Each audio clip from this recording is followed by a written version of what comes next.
My apartment was drenched in that soft, amber evening light that makes everything look deceptively peaceful. The kind of light that turns even dust into something beautiful. Outside, the city hummed distant sirens, car tires on wet asphalt, some neighbor's TV leaking laughter through the thin walls. Inside, it was just me, my laptop, and the faint smell of reheated pasta that I hadn't even finished. It had been a strange week, the kind where everything feels off but you can't explain why. I couldn't focus, couldn't sleep, and even the smallest things, like the sound of my phone buzzing, made my chest tighten. So that night, I decided to do something mindless, clean my digital mess. Old photos, cloud backups, forgotten drives.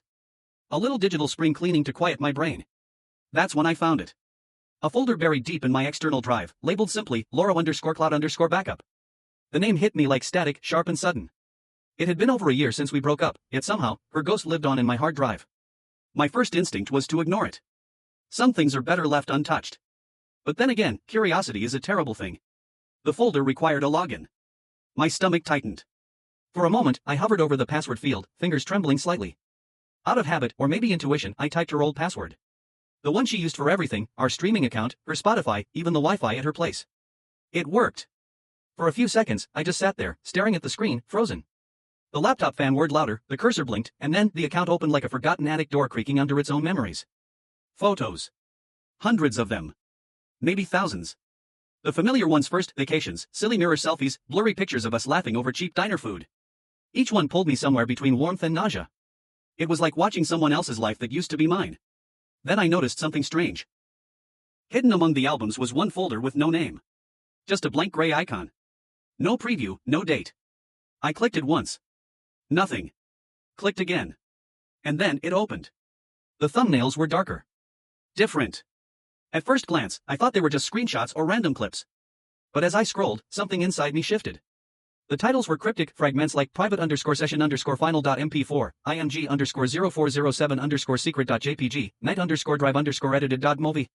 I hesitated. My pulse was pounding in my ears. The cursor hovered over the first video for what felt like an eternity. I could almost hear my conscience whispering, "Don't." But my curiosity was louder. I clicked play. The video started grainy, the kind of low-quality phone recording you'd see in forgotten Snapchat memories. The camera was shaky, focused on a dimly lit bedroom I didn't recognize. For a second, I thought maybe it was just some old vlog or something harmless. But then, I saw her. Laura. My chest went tight. Her hair was shorter than I remembered, bleached a different shade, a timeline I couldn't place. She was laughing, saying something to someone off camera. I couldn't hear the words, but her tone, playful, warm, was unmistakable. Then the camera tilted. A hand reached into frame. Not mine. Someone else's. The laughter got louder, the image clearer, and my heart started racing. I didn't need to see any more to understand what I'd found. My throat went dry, I tried to pause it, but my hand froze on the trackpad. I couldn't look away. It was like my brain split in two, one half screaming stop, the other hypnotized by the unfolding wreckage. I don't even remember closing the laptop. 1 second I was watching, the next I was standing in the middle of my room, breathing like I'd just run a mile. My hands were shaking, the room spinning slightly, that dizzy, hollow kind of shock where your body doesn't know what to do first, scream or collapse. I sat back down, staring at the black screen, the faint reflection of my own face staring back at me. I looked different. Pale. Hollow. Like I just unearthed something that was never meant to be seen by anyone, especially not me. But then, curiosity, that awful, gnawing curiosity, came creeping back. There were more files. A dozen. Maybe more. My hand moved before I even made the decision. Click. Another video. Then another. Each one worse than the last, not because of what they showed, but because of what they meant. Dates lined up with the time we were together. Names of files matched weekends when she told me she was visiting her mom. It wasn't just betrayal. It was documentation of it. When I finally stopped watching, it was almost 3 a.m. The city outside was dead quiet, even the usual hum of traffic had faded. I could hear my own pulse in the silence. Somewhere between anger and heartbreak, I noticed something else, a folder inside the folder, marked with a single word, drafts. And for reasons I still don't understand, I opened it. Inside were screenshots of messages, notes, and what looked like video thumbnails of me. Only. I never filmed those. When I opened the folder, the room felt smaller, like the walls were quietly moving closer with every file that loaded. The air had that static weight you feel before a thunderstorm, only it wasn't outside. It was in me. The folder contained dozens of screenshots, random stills of me sitting at my desk, cooking, even sleeping. At first, I thought it was my webcam glitching or maybe security footage I didn't remember setting up. But the angles, they weren't possible from my devices. Someone had filmed me from inside the apartment. There were timestamps. Each one aligned with nights Laura had said she was going to bed early or taking time to work on her art. My stomach turned. I clicked on a short video clip labeled test1.mov. It opened with my face zoomed in, uncomfortably close. I was asleep. The faint sound of breathing, not mine, filled the background. The camera panned slowly, shaking slightly as if held by trembling hands. Then it pointed at Laura half hidden in the darkness, standing by the door, watching me. Her expression wasn't what I remembered. It wasn't loving or tender. It was curious. Observing. Like I was some kind of experiment she was recording. The file cut off suddenly, like it was interrupted. I leaned back in my chair, frozen. The only light in the room came from the laptop screen, casting sharp shadows across the walls. I could feel sweat gathering on my palms even though the apartment was cold. It was at that moment I realized this wasn't just about cheating. This was something stranger. Deeper. A double life I'd never even noticed living beside me. I kept scrolling. More clips. One of me talking on the phone. Another of me working late, unaware that just outside the window, a reflection showed her holding a camera. Every time I thought I'd reached the last file, another appeared like the account itself was alive, taunting me, feeding me pieces of truth too twisted to digest all at once. Then I saw one titled Final Upload. The timestamp? The night before she left me.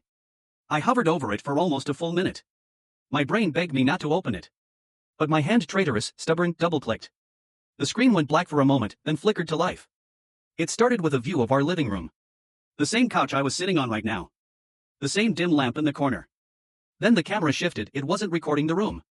It was recording the laptop. My laptop. And in the reflection of the screen, I could see myself sitting just like I was now, but in the video, Laura was behind me. Smiling. And whispering something I couldn't hear. The clip ended. Silence filled the room again, but this time it felt alive, breathing with me. I looked around, half expecting to see her standing somewhere in the shadows. My chest tightened as I noticed something I hadn't before, a faint blinking light near the bookshelf. A camera. Still recording. I froze. The account wasn't old. It was still being used. I didn't move at first. My eyes locked on that tiny red dot blinking in the dark like a pulse, steady, patient, watching. The air felt heavier now, every sound exaggerated, the low hum of the fridge, the faint tick of the wall clock, the whisper of the laptop's fan. It was like the whole apartment was listening.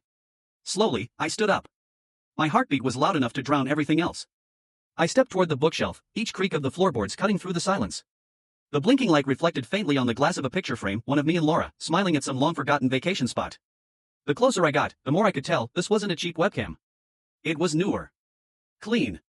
Purposefully hidden. I reached behind the frame, pulled it out, and the cord snapped loose with a spark. The red light died instantly. My laptop chimed. A new notification appeared on the screen. Connection lost, device offline. The name of the device was LUnit02. For a moment, I just stared at the screen, completely still. Then another notification appeared. New login detected from another location. The map popped up. It wasn't far, maybe a few blocks away.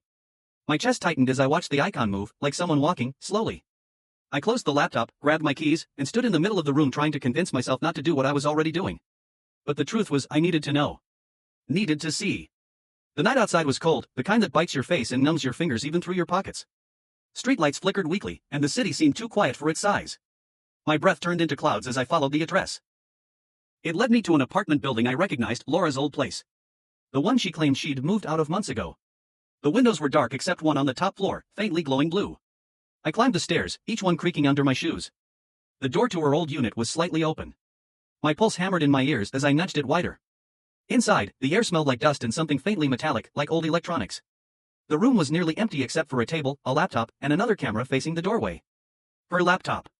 The same wallpaper. The same folders. But this time, one of the folders had a new name, Alex_Cam. And beneath it, a file dated 5 minutes ago. I walked closer, every instinct screaming to stop, but I couldn't. The screen was still warm from use. I opened the file. It was me. Standing in my apartment. Looking directly at the camera just moments before I pulled the plug. I slammed the lid shut, my hands trembling. The lights flickered once, and I felt, or maybe imagined, a shadow move in the corner of the room. No one was there when I turned. But I could feel something, a presence that didn't belong. When I got back home, my laptop was open. The screen read. Sync complete. And the last file in the folder was a video thumbnail labeled. He found me. I don't open my laptop at night anymore. Sometimes, though, I swear I still hear the faint sound of typing, like someone's updating a file I can't see.